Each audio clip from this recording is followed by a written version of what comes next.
আমি আমার তালবেলামদের বলি সবসময় দোয়া করবো, আল্লাহ এই গ্রামের শহরের বড় লোকগুলো ঘন ঘন মরুক, আল্লাহ আমরা ভালো খাবো।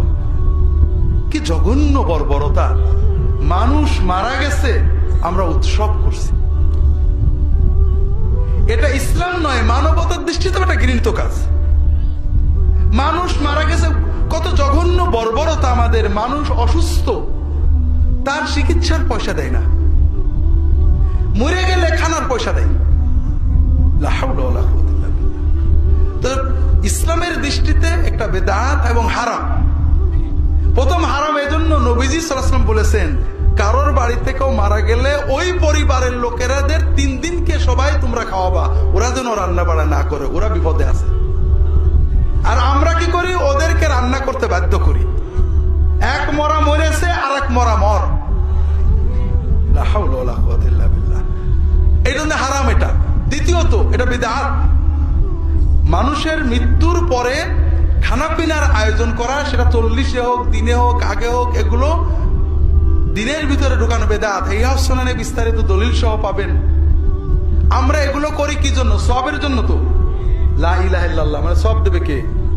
সওয়াব পাবেন কার তরিকায়? মুহাম্মদ রাসূলুল্লাহ। মুহাম্মদ সাল্লাল্লাহু আলাইহি সাল্লামের ছেলে মারা গিয়েছে, মেয়ে মারা গিয়েছে, আত্মীয় স্বজন মারা গিয়েছে, স্ত্রী মারা গিয়েছে, সাহাবীদের পিতা মাতা আত্মীয় স্বজন মারা গিয়েছে। তারা কি কখনো খানা করেছেন? হুজুরদের শোনেন তো কবে খানা করে? কোন হাদিসে বুখারী মুসলিমে কোথায় আছে? তারা দিন বুঝতেন বেশি না আমরা বুঝি বেশি।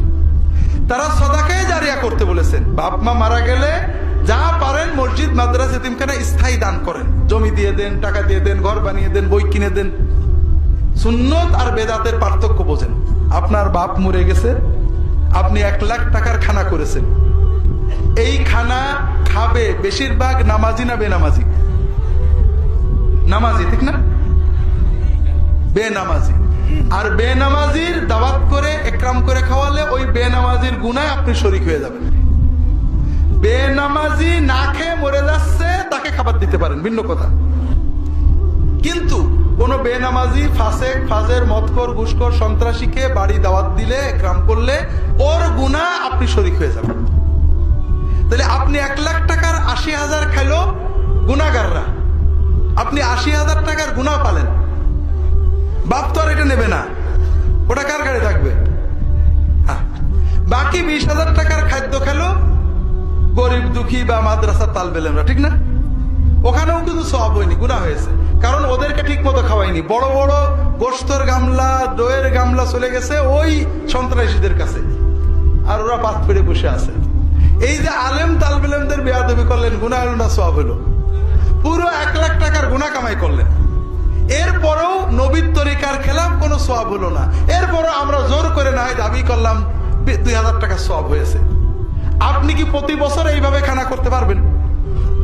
আর আপনি যদি 1 লাখ টাকা মসজিদে, মাদ্রাসায়, এতিমখানায় দিয়ে দিতেন, জমি দিয়ে দিতেন, সাদাকায়ে জারিয়া দিতেন, তাহলে পুরো 1 লাখ টাকার সওয়াব কিয়ামত পর্যন্ত প্রতিদিন আপনার আব্বা আম্মার আমলনামায় জমা হতে থাকে। কাজেই কিসের লোভে আপনার এইসব? একমাত্র লাভ আমাদের হুজুরদের আর এলাকার সন্ত্রাসীদের। ফ্রি খাওয়ার আর সুযোগ পাওয়া যায় না। কাজেই ভাইরা এই আকাম করবেন না। আল্লাহ তাআলা আমাদের সহিহ সুন্নতের পথে চলার তৌফিক দান করুন। আমিন।